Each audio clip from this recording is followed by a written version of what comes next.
Okay, so today I have to bench and then deadlift. Starting off with bench, goal is to do 8x3 with 140 plus chains. What I just did 170, you're going to see 90 plus chain, 120 plus chain, and then I'm going to get into my work sets. Okay, peace.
Bench is feeling pretty good. 2 more sets to go, I think. 2? 2, yeah. 3 sets ago you said 5. 3 sets ago I said 5, yeah. Yeah. I do 3 sets. Yeah? No, it's 2. Okay. That's how that works. Thingy in Jacob's vlog. In the morning, my cat puked and Jacob puked too. So he felt a little sick, but I think now he's doing great. Yeah. Yeah, Doing a lot better. a lot better. Things I do for my friends.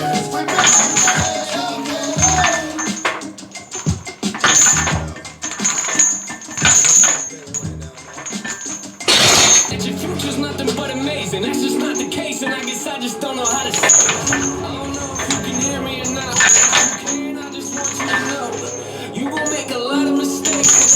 Laugh in the face, that's part of life. That's just the way that it goes. Very nice. Very good end. I'm definitely going to go up heavier next week for this set. Peace. Okay, first set. Hopefully I can actually do this. I've been talking to my dad. Warm-ups have been weird as a result, and my knees hurt a bit. So getting into position feels a little bit weird. Probably should do like kettlebell swings to warm up and stand less between sets.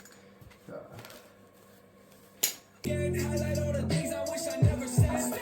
If I'm the weakest, that would mean that I would separate from my beliefs. It's not a secret. I'm a puzzle, got a lot of missing pieces. Lekker rustig vindt. Of lekker liggen.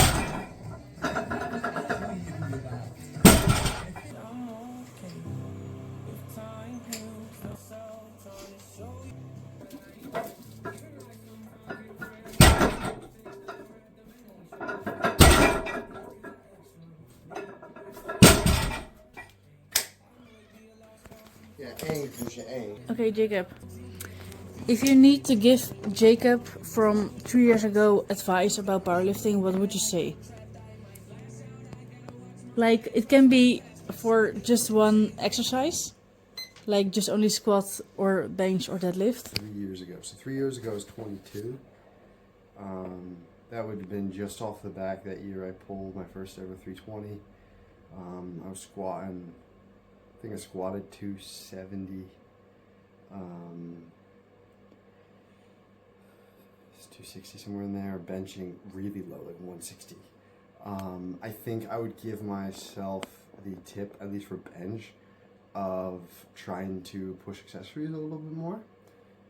That was something that made, right now it doesn't seem to help a lot, but for that point, like getting bigger delts. Like I hadn't been really ever a gym bro. Like a lot of people start off as a gym bro trying to get big chest, arms, shoulders. I was just a dude who wanted to lift heavy, and so my lacking areas for the bench were definitely my shoulders. And once I got a bit more shoulders, my bench pretty quickly rose to like 190 range, and then now I'm low 200s. On the other lifts, really not. The fairness to my deadlift is I do the same training style for my deadlift that I used to because it works for me. Just to get keep doing a lot of work. Yeah, Trusting the system. I have always done a good job of staying calm with if I feel weak for a year or feel weak for 4 months, but just trusting that and continuing doing the work, because in the long run, if you do a lot of training, you get stronger year on year, and in the long run, you break records. And just, I would tell them trust what you know works, because it worked. I did it. Squat, probably like to work on squatting actually with my legs, like staying more upright, and because that's my consistent issue, is still that. Like I have the Dutch national record in the squat, and I still feel like I don't know how to squat. Like it's weird to like be one of the best squatters, and I'm like, I don't know what I'm doing. Yeah. I'm just enormously strong, but if I was actually able to really use my power correctly, my numbers could be even heavier. Yeah. But you practice with flats and on heels. Yeah. What would you say to Jacob then? I still don't know. So I think the issue is what I would say is I tried heels, I've tried flats. If I have to go in softs again, I'm not sure what I'd do. So it really depends on soft sleeves or stiff sleeves. The soft sleeves allow me to like, in flats and soft sleeves, I can really kind of use my hips more. And I fall more forward than I would in heels, and I get more knee pain than I would in heels. So I probably have to change my squatting strategy based on that in a long-term scenario, not just one prep. But the big one is not be afraid to stand a bit wider than shoulder width and really squat with your legs. That's still something I'm struggling with, so that would be the big one. So like if I started doing that 3 years ago, I'd be squatting, who knows. If you look at the best squatters in the world, they stay upright. I rarely do that. And they use their legs for most of it. Yeah. And what's sort of annoying and very frustrating is like, that's how I coach it. Like if you look at a bunch of people who squat where I coach, or a couple of them, they're fucking all legs. Yeah. Like, if Camilla's a reference, like that's like how you want to squat, and that's how I was like, do it like this. Yeah. But it's also about leverages. It's about leverage. But I have the stupid tiny leg, long torso leverages. I should be squatting 360 kilograms, and the only reason I'm not is because I was an idiot and continue to be an idiot regarding that. Well, and in all fairness, to me, is lifting these weights is hard. Lifting with the technique is hard. Like I'm trying, but try harder for longer. And like if I started the adventure I've been going on essentially since knowing you, and trying to stay more upright and squatting more like from my legs, and not just like sort of a thrust with my full body, just really kind of controlling the motion with my legs. Just moving the bar down with my legs and up with my legs. And hips are allowed to get involved, lower back's allowed to get involved, but not as the primary mover. If I had started that years ago, I'd be way further in this journey that I'm still on. So Okay. that would be the big one. So essentially, train your shoulders, squat with your legs. Okay. Yeah. Thank you. Lung for whole cord. Now, long foul court. Now focusing on deadlifts again. There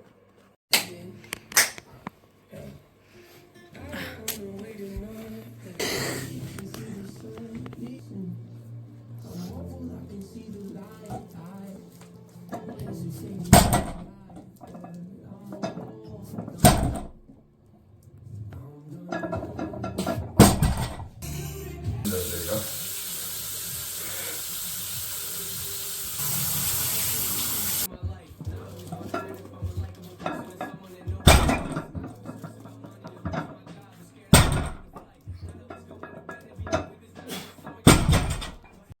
I think a lot of people think you are using the carpet because it's fun, because it's a boys' training area. But can you explain why you have it? Oh yeah, I definitely have heard those kinds of comments, and been asked like, why do I even have it, or why do I use it? And it's for consistent grip between the foot and the floor. On wood or any other surface, you'll have a bit of slippage. And I'll walk over here for it. But in good sumo technique, you drive out as you pull, like externally rotating your feet and putting a bit of side-to-side pressure as you pull in your hips and drive. And if you're on rubber or wood, you'll sometimes get a bit of slipping. And on competition, we have carpet to prevent that slipping. And I like to train on carpet as a result to replicate not only competition but also to have consistent reps.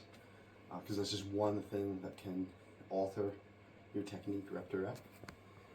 And I've seen it a lot for different lifters. You watch the feet in powerlifting gyms that have just rubber floor or wooden floor that the feet slide during reps. And that like even where like the start position of the foot to the end position of the foot for the rep is very different. And if somebody trains like that consistently, they might feel weird on comp day because their foot isn't being able to rotate as they lock out. And also it just would feel weird. It's also not consistent, and it's not a great way of training. So that's why I like training on carpet. What do you think about seagulls? Livy.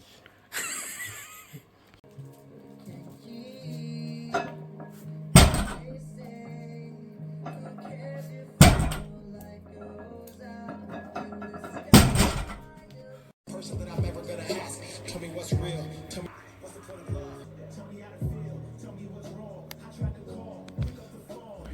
Why is there pain? Why does everything good always have to change? Why does everybody try to profit off another man's what's in the street? Tell me all you play, all you wait.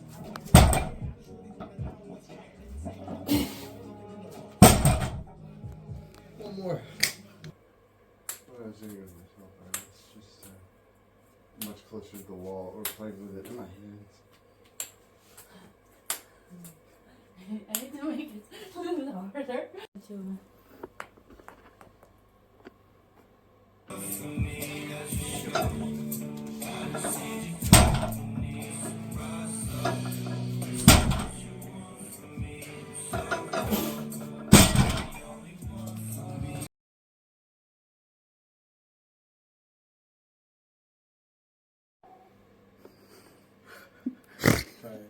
Is it recording? Yeah. What were we trying to do? You're done with deadlifts. Yeah. I'm done with deadlifts. So all my training for today's a wrap. 290 for 8 sets of 3. Fairly simple despite it being kind of late, despite it being kind of rushed. I did 3-minute rests or 3-minute timers. Really, like I said, a 3-minute timer, and then I strap up and go, which is a lot shorter rest times than I normally would do on my heavy deadlift day. Everyone's looking at me making funny faces, trying to make me laugh, I think. But yeah, feeling confident, feeling good, moved well. I feel good to go up again a little bit for next week. I did 275 in this session last week, and today, in all honesty, I think even moved a little bit better than last week. So I'll decide based on how I'm feeling the next couple days, especially my Sunday session. Today's Friday night. I'll decide on Sunday what I'll do next week, I think, based on how I'm feeling. But I'm thinking 295, 300 for next week's session on this. I don't know if I talked about bench after bench was done. I think I might have said something quick, just so it went good and felt nice and strong. I'm looking to bump that up also, probably 5 kilos for next week. Felt really strong. Okay. Any questions from Romy? It's Friday night. I'm dancing on the bar. That's okay. It was some of the words. Yeah. Okay. Peace.